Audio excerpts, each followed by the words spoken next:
time. Going to open up for about 20 minutes, give or take.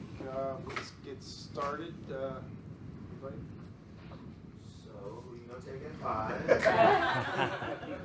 5? Well, it is the entertainment business. I don't know if we were to announce that right now that many people would feel the need to watch on night one.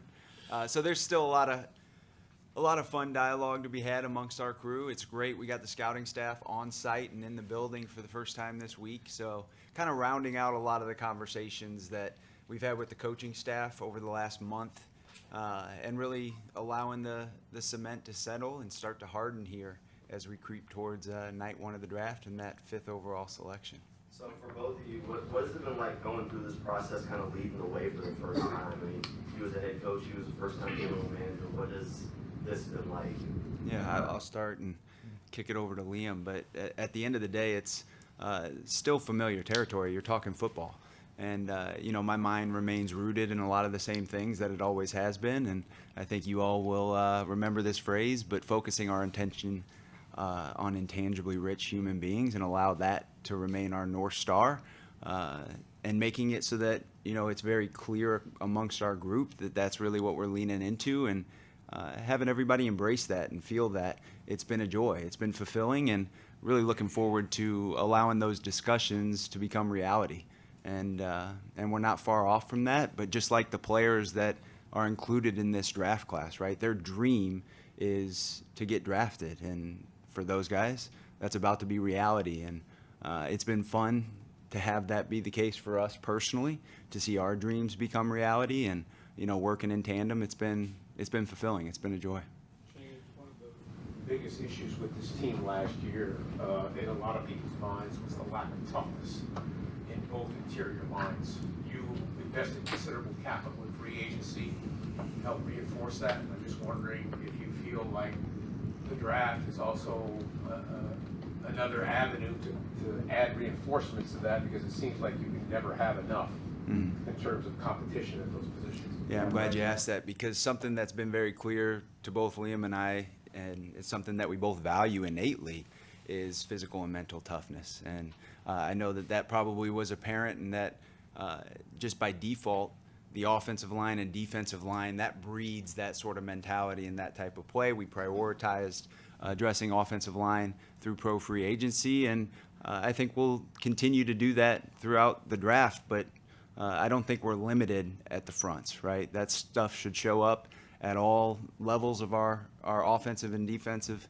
operation, and clearly on special teams, that's always going to remain at the forefront. But those two elements in tandem is really a real combination that we covet. And I think you'll hear just about every time that Liam steps to a podium, he's going to mention some version of physical and mental toughness as really what he's hunting up.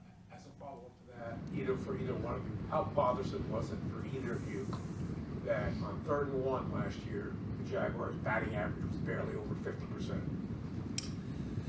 Yeah, I think that's something that ultimately you look at last year. I think in the NFL we were first in Tampa in short yardage, and although I'd love to say that we just ran duo down everybody's throat, I can't say that. There was some misdirection, jet sweeps, whatever it was, different ways of getting that yard. And ultimately, yes, you'd love to say, man, hey, we got to just gain a yard. We should be able to do this with the most simple plays in football. But it just depends on how you're built and what those matchups look like, obviously. And it is on us as coaches to hopefully put those guys in better positions to be successful that way. James, can you take us through the decision not to do in-person visits, the strategy kind of behind not bringing prospects here? Yeah, I think there's a lot of layers to not doing those facility visits that you all are probably accustomed to, or those top 30 visits, as they're phrased. But, that goes back a while for me in my experience. I think, just think about, let's take it this direction, the implicit bias that can come to life this late in the process. The last player you might sit down with, and how that might differ from the first player you sit down with, knowing that it's closer to the decision that's upcoming. In addition to that, so much of the work that's done in preparation for these decisions starts years in advance. And, the sourced intel from those who have lived with these individuals is likely to be more accurate than me sitting down with a prospect for a short period of time and attempting to dissect who that human being is. And so I don't know that I don't view myself as having this extreme superpower of deciphering the complexity of a person in an hour, right? I would probably say I can work that in tandem, but there are other mechanisms that we tend to lean into to help us determine whether or not a player is in fact a fit for us, more than just a singular touch point that would be a top 30 visit. We have a lot of additional mechanisms that we deploy that don't necessarily put us at risk for the rest of the world to know which direction we're heading as well, because so often those become public facing touch points, at which point you're sacrificing some version of strategy come draft day as well. As a follow-up to that, I'm just curious, in your less than 2 months' time here, James, how much have you been able to implement in terms of that strategy, in terms of whether it's bringing the JARS program here to Jacksonville? Obviously, you know, you bring some of your friends from there into the front office here so far, but how much have you actually been able to implement in terms of that process itself? Yeah, there are some specific efficiencies that we've been able to sort of fold into the process, and in large part, there's a good bit of information already at our disposal and a lot of internal knowledge that already exists that's really helpful. You know, having our scouting staff on site for the first time this week, all being under the same roof, it was really cool. We got a chance to sit down yesterday and chop through a large chunk of the prospects and got a chance to share with them my impressions of day one with them. And so often, let's just set the stage. You get into a draft meeting, and each person has a piece of paper or a notebook in front of them or their laptop, and they're referencing their reports that they've done on each of the prospects, looking down, reading those reports out loud. Something I appreciate more than anything is when an evaluator or a scout treats those moments like you're at the water cooler, like you're just having a normal conversation as opposed to this boardroom meeting. And our group inherently did that. They made it just a natural conversation. And they didn't just revert to their notes, but rather what they already knew in their minds because they were so prepared for that moment on their own. So that was a really cool moment for me to see our scouting staff walk in the door as prepared as I could have ever hoped for those initial conversations. I used the phrase being a fighter, not a fencer, right? Instead of having to put on armor, pick up a sword to fight, they simply just had to close their fist. They were ready for that moment. And I look forward to the rest of the conversations that we're going to have here over the next 9 days and see what else settles as the cement begins to harden. Let's go to the back. James, just the entire process of you being in LA and all the scouting that you did, and then to come here and see what Trent and Ethan and their staff have, just kind of comparing and contrasting, how difficult was that? And was there anything during that process that maybe really surprised you or perhaps, you know, just caught you off guard? Yeah, I don't know that there were any surprises or anything catching me off guard as much as it was, it's been very impressive, the adaptability of that group to say, hey, here are the items that we're emphasizing and that we'll be prioritizing, may look a little different than what you're used to, and being able to see them sort of pivot away from maybe things that they held at a premium in the past. And so that flexibility has really stood out to me amongst the group. What's your comfort level in terms of talking trades and things like that? Do you like to have those discussions a few days prior to Thursday night, or are you pretty comfortable even if it's on the clock, being able to make that kind of move quickly? Yeah, I think adaptability is going to be key through that. It's never going to be done until it gets sent into the league. So we'll have as many conversations as people are willing to engage on, and I don't think that now versus on the clock is going to be anything that I would say isn't of interest. When do you like to have your board kind of final? Yeah, right before we pick. I mean, it's interesting. It's not so black and white, right? You can probably think about the decisions you make in a day, and especially when you have the chance to sleep on it, whether or not it's the right one or the wrong one. And we've gone through a ton of exercises over the last 5 weeks to where we sleep with decisions, right? And we say, this is exactly what we're doing over the course of the draft. How do we feel about this outcome? And we wrestle with that, we sit with it, we reflect, and then we try a new one.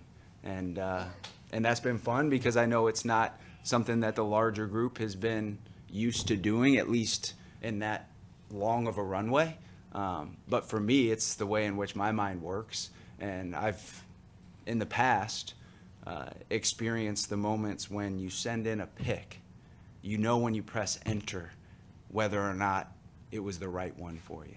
And that's what I've enjoyed doing over the last handful of weeks with our group, and sort of treating it like we just pressed enter and trying to wrestle with whether or not that felt the best, or if it's exactly what we would have wanted to be the case. And so just like any player going out onto the grass in preparation for a Sunday, we actually want to treat these reps like real life. And so trying to create that as often as possible has been certainly enjoyable, but look forward to it actually bringing with it some positive results here soon.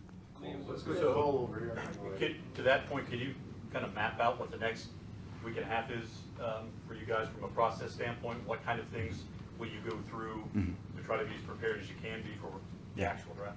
Yeah, I can. So right now we're using the mornings with our scouting staff, afternoon with our coaching staff. We'll do that throughout the remainder of this week. And then into next week, we got mock drafts that we'll just simulate at the beginning of the week before getting to draft day. And when you go through the mock draft situation, what are you doing to pull as much information as you can to have that be as accurate as possibly can? I say that it's more operationally to make sure that all of our tech is functioning as much as it is like actually having a draft come off, so to speak. So, James, I kind of looked up my own version of Intangibly Rich, right? Good, glad. So hopefully we kind of got this right. So not only are our fans now intangibly curious, so is our media group. Intangibly Rich ecosystem, I've been on it, man.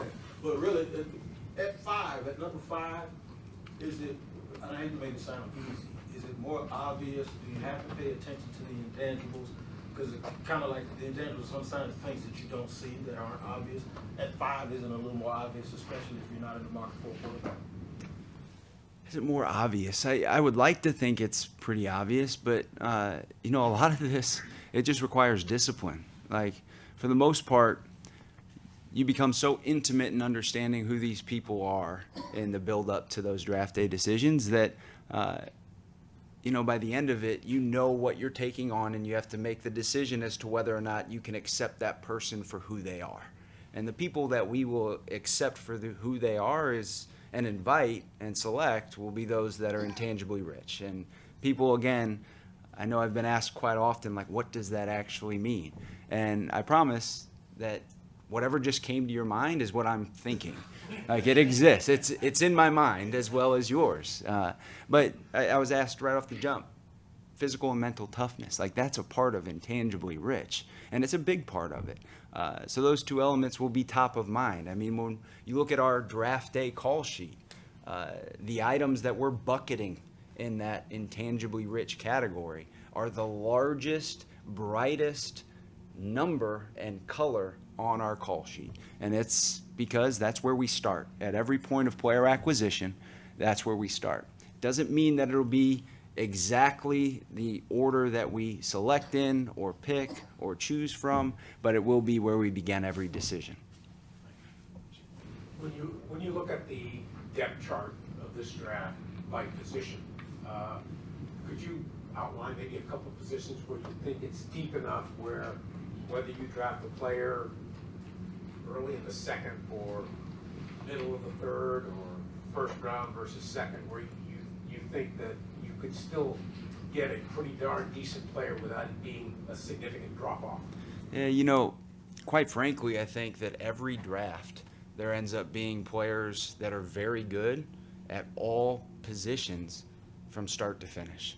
And I think that probably doesn't come as a surprise when you look at the most recent drafts that I've been a part of, especially with those day 3 selections and even those undrafted college free agents. who in Los Angeles had played a high volume of snaps and contributed in a significant way early in their rookie contract. So, yeah, I think there are some public-facing positions that everybody has a pretty good understanding that are deep in this year's draft, but I don't think there's a single position that we would label as being without talent, and all of them can produce somebody for us that would contribute in a notable way fairly early in their rookie contract along the entirety of the draft. Let's get Liam. Could I get one quick follow-up to Liam?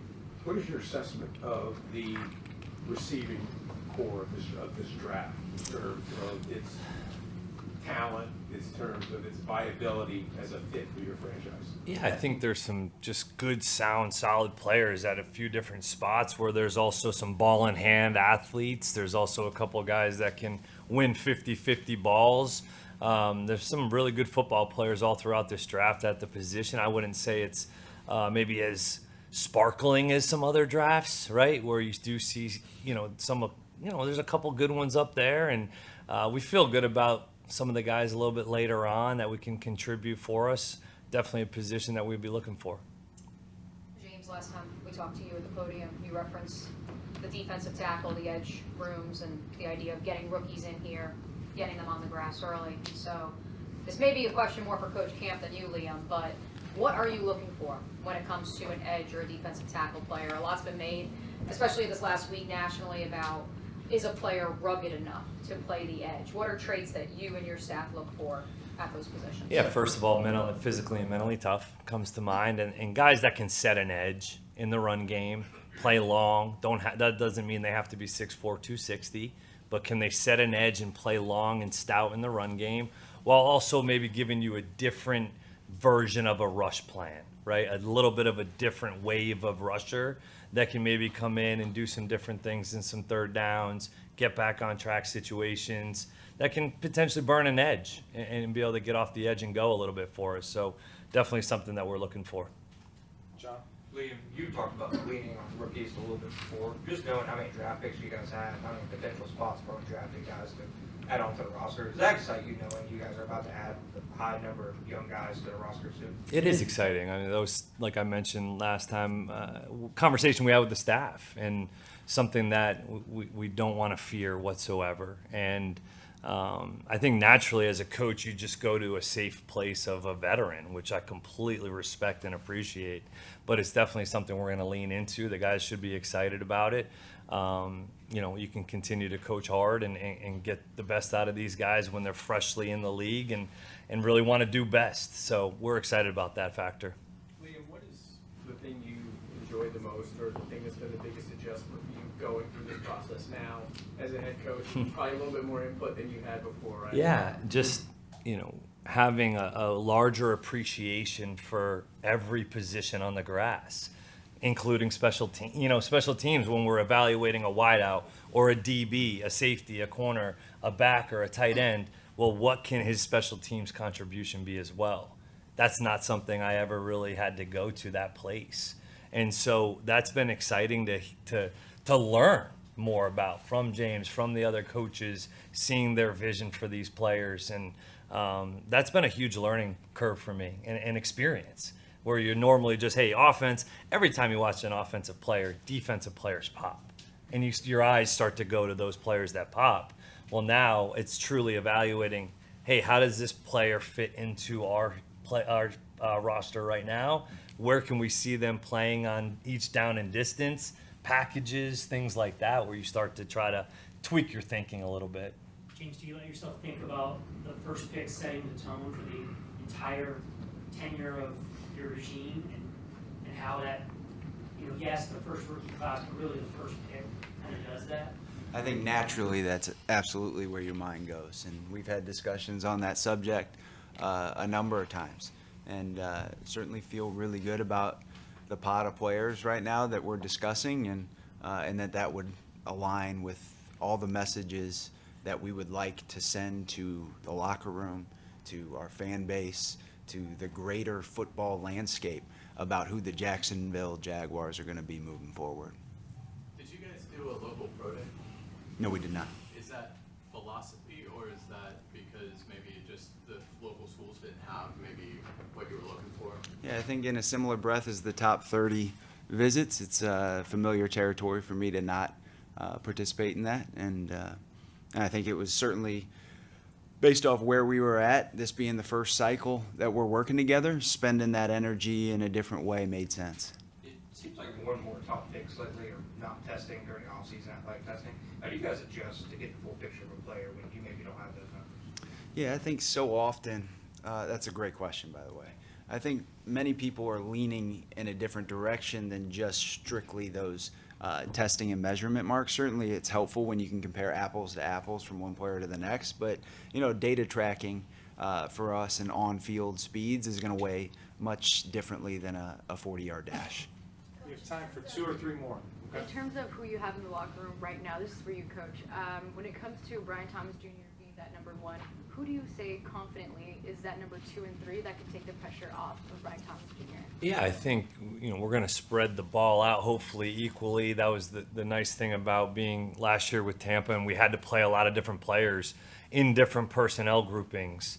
I think you look just naturally right now at Parker Washington and Diami Brown at the receiver positions, and then saying that, hey, Brenton Strange hopefully continues to ascend. How do we use our 2 running backs to be able to supplement some of that usage, right? And be able to get more people involved in the game, especially early on, so that defenses can't just cloud, BT and be all over him, that we do have other guys that can go win and be explosive with the ball in their hands and ultimately share that wealth and share that playmaking ability, so that once the ball is snapped for the beginning of the game, and then within the first quarter, if you haven't touched the ball, it's a hard one to continue to get through.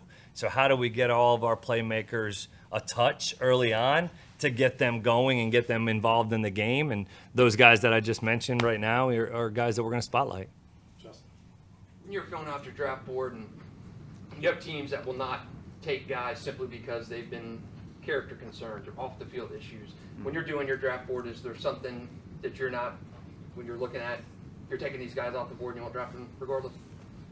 Oh, yeah, there are quite a few things. I think at the end of the day, we focus the majority of our attentions on who it is that we're really interested, who fits the profile for really what we want to invite into this environment. And if you're not intangibly rich, it's gonna be a hard time for that person to really mesh here. And I think those that will thrive in the environment that we create and cultivate are going to be people that fit the mold for what we've talked about to date, and that is all the physical and mental toughness attributes. And if you don't meet those thresholds that we've set, it's going to be something that we sort of go in a different direction from. 2 more and we're done. Mark, you go first. James, when you're talking about trying to get to intangibly rich and you don't have top 30 visits and you're not necessarily on site for pro day, what are some of the other mechanisms you touched on in getting that information? Yeah, some of those we like to keep sort of in-house and private just because we feel it's a version of a competitive advantage, while at the same time you can look towards the traditional metrics and ways about going to understand who a person is from an intangible standpoint, and that is rooted in the film evaluation and some of the things that aren't necessarily related to a physical quality. And then you get into the sourced information from a player's past, right? Whether it's college campus, a hometown, et cetera. So all those things begin to get weighted and surface sort of our thresholds for whether or not there's somebody we feel like fits our mold. Or have you had to teach that to your staff of how to get that information? Yeah, in terms of our current staff, they're already going down the traditional methods of bringing that stuff to life. And then in terms of decision making, leveraging that in a way that may not be sort of the traditional model for what the Jaguars have seen in the past. But at the end of the day, it doesn't necessarily require any additional education, but will into the future as we have full cycles to work with as a full scouting staff. Okay, we'll wrap it up with D-Rock here. Not to be, I guess, like a smart ass, but intangibly rich, was that a phrase you guys used at the Rams, or did you kind of bring that over? Or It's not. Okay. It's not. Where did Yeah. you come up with? That's what I'm intrigued. I don't know. When did I say it for the first time? Was it my? After you knew Yeah, I think it came. Look, so much of that stuff, it really does. It resonates for both Liam and I, but we've got a lot of spin-offs. Man. Yeah, We've got a lot of curious. spin-offs, but That was Ashley, my wife. yes. Yeah. It's like, hey, you got to drop that one in there every now and then. But no, I think naturally that is what both Liam and I are built on. And so we gravitate towards those types of people. And so I don't know that it was anything other than just what surfaced at the moment, I guess at my first press conference. But it definitely is something I want to hang on to. And I'm not ready to release that yet because I keep saying it at every chance I get, right? But I think in some way, shape, or form, it paints a picture for what it is that we're hunting up. How many times did you have to explain it to your guys in-house? Oh, that doesn't take much because most evaluations generally include some version of physical qualities and intangible qualities already rooted in what you're measuring. So it didn't take much time for them to understand, oh, this is the bucket that we're leaning into as a driver for our decisions. Yeah. Gentlemen, thank you for your time. Good luck. Appreciate it, guys. Hope you enjoyed lunch. It's good to see you.